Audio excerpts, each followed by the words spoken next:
তুমি তো দেখছি আচ্ছা বোকা ছেলে। এই বুদ্ধি নিয়ে বাগদাদ যাও পড়াশোনা করতে? তুমি না বললে তো কেউ জানতেই পারতাম না যে তোমার কাছে এত মূল্যবান সম্পদ আছে। আমার লোকেরা তো তোমার শরীর ঘেটেও কিছু পায়নি। তুমি ইচ্ছে করলেই আমাদেরকে ধোকা দিতে পারতে, তাতে তোমার এই সম্পদগুলো তোমারই থাকতো। কিন্তু সেটা না করে গোপন জিনিসটি প্রকাশ করলে কেন? কারণ আমি আল্লাহকে ভয় করি, সেই সাথে আমার আম্মার উপদেশ যেন কখনো মিথ্যা না বলি। বিপদে পড়লে যেন আল্লাহরই আশ্রয় চাই, মিথ্যার নয়। কি বললে তুমি? আমার উপদেশ?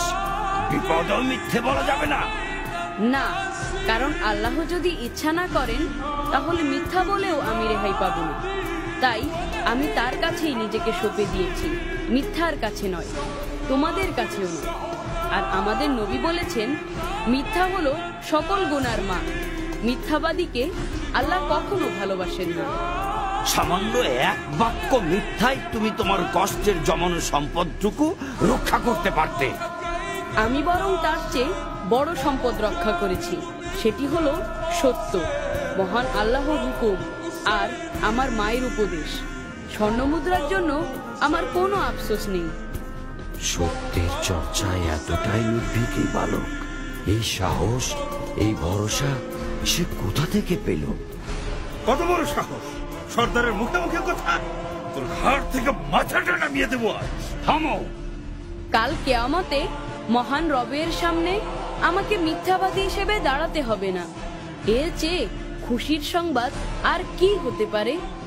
এই বালক মায়ের কথার অবাধ্য হচ্ছে না, আর আমি আল্লাহর অবাধ্যতাকে পেশা বানিয়ে নিয়েছি। হায় খোদা, কি হবে আমার পরিণতি? আমাকেও তো একদিন মরতে হবে। কাল কিয়ামতে আল্লাহ যখন জিজ্ঞেস করবেন দুনিয়াতে আমাকে লুটপাট করার জন্য পাঠানো হয়েছিল কিনা, তখন আমি কি জবাব দেব? আমাকে তুমি ক্ষমা করে দাও বাবা, ক্ষমা করে দাও।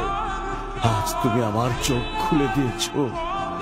কত শত মানুষকে আমি লুণ্ঠন করেছি, তাদেরকে পথে বসিয়েছি, পদে পদে আল্লাহর হুকুমের অবাধ্য হয়েছি।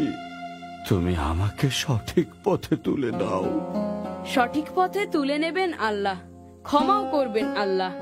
আপনি শুধু তার কাছে তওবা করুন আর প্রতিজ্ঞা করুন যে ভবিষ্যতে কোনো দিন আল্লাহর অবাধ্য হবেন না, ডাকাতি করবেন না, লুটতরাজ করবেন না।